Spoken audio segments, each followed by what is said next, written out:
External Affairs Minister S. Jaishankar has said that Chabahar port will benefit the entire region and a narrow view should not be taken of it.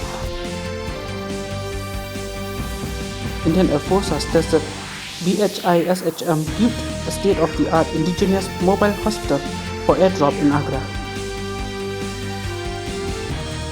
In Uttar Pradesh, IFDI alliance parties held a joint press conference in the state capital Lucknow today.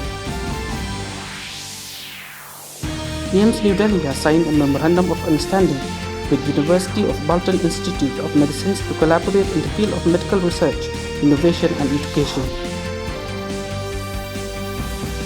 India Meteorological Department (IMD) has forecast a fresh spell of heat wave to start over northwest India from tomorrow, including Rajasthan, Uttar Pradesh, Punjab and Haryana till the 18th of this month.